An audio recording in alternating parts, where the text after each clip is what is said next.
A living lab is a learning environment in which you have researchers, you have students, and you also have real world problems. We call them wicked problems.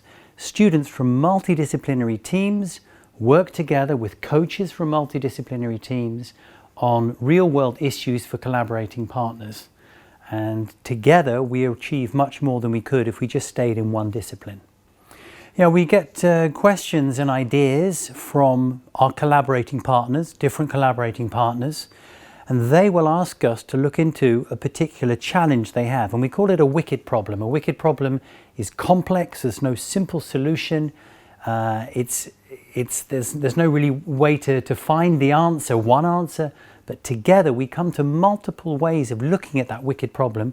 We present that back to the collaborating partners, and they then have a lot of ideas to work on. So from a tourism perspective, we have two recent collaborating partners we've worked with, for instance, are Visit Beemster and Recreatieschap Noord-Holland. How can we connect that region just to the north of Amsterdam, to the community in Amsterdam, to the visiting international tourists, to local tourists from within the Netherlands, and how can we make it a functioning and attractive area? What do our users need, and how can we connect the city to that sort of very large, interesting geographical space? That's one issue we've been looking at. Another issue we've been looking at is for the sail, the big ships race, which happens every 5 years in Amsterdam. How can we make this product, this experience appeal to the younger target group? How can we make sure it's not just for one target group who know about boats? How can we bring in a whole different people from the city of Amsterdam, from the region, and make it attractive and interesting? And that's an ongoing challenge that we're working on. So the question is, where is the Living Lab? Is it a physical entity? Is it a sort of a network? Well, it's a combination of two. For instance, the ULT lab in Amsterdam, we have a geographical basis in Buikslotermeerplein near Amsterdam Noord train station, and that's sort of one area where we can meet. We have some facilities, but then we're also a network of stakeholders, students, coaches and researchers working together. So we have a physical location, but we also have a sort of an online presence and a virtual presence. So what's the advantage of working and researching in a living lab? Well, first of all, we have senior researchers who have a research agenda. They're examining in more detail specific subjects in urban tourism or societal impact design. So under those researchers, we then bring in multidisciplinary students from different backgrounds, not just tourism, but from communication, facility management, international students. So you've got a mixture of students, and then you've got a mixture of coaches from different backgrounds, and we're in really regular contact with the collaborating partners who give us feedback. We go through several stages of development, and that means that we come to a much more complex and richer set of ideas than if we just worked in a more sort of one discipline approach to a problem. The collaborative partners me and my project group were working with was Beemster and Recreatieschap Noord-Holland, and we were working on how to bring more people to Beemster to create a concept based on this, on how to make them stay longer than 1 day, and also this contributing to regenerative placemaking and tourism in general. This train station is the concept that we came up to solve the wicked problem, and as you can see, it's not a normal train station. It's quite a unique concept that I don't think I have seen it anywhere. For example, we can see many different train stations in the Netherlands, but you will definitely not find anything like this.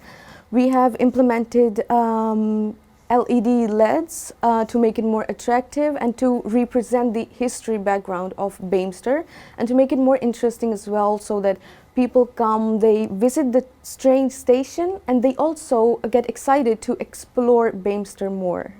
We got a very, very positive answer from our collaborating partners, which I mentioned before, Visit Beemster and Recreatieschap Noord-Holland. They even wanted to implement this concept. Well, the main idea was to implement it in Beemster, but we got the offer to implement it in the Gaspersplan. So it has definitely opened a wide range of opportunities for us for the future. So it's very interesting also from the side of the lab that we had the chance to work for our collaborating partners.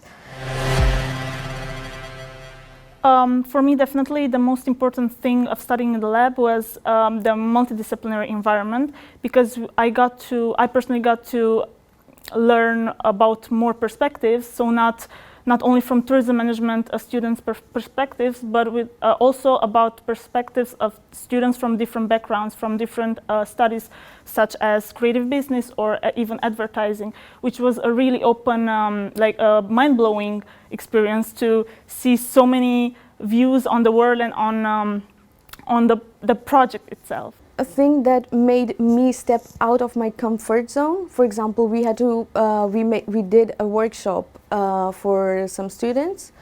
That was something that's not me, because I'm a shy person, we can say introvert. So it was something very new, which I ended up liking a lot. It was something that, okay, maybe I should do this. I was nervous till like 1 minute before the workshop, but it was something I said, yes, I can do this. So what I learned from this is that you don't have to think, oh, you cannot do this, this is not you. You just have to try it. You just need to take the initiative. When I look at the lab and what I'm most proud of, it's the learning progress that the students make, first of all. There's often quite a deep transformation when they reflect on where they started, and in 20 weeks there's a new way of learning with design thinking, prototyping. So on the first hand, there's a really interesting and rich development for the students. If we look at the collaborating partners like to work with us. They want to see the final presentations. They can't wait to give feedback on prototypes, because the types of ideas really are very often outside of the box. They're things that we would not come up with if we were looking at it from one perspective.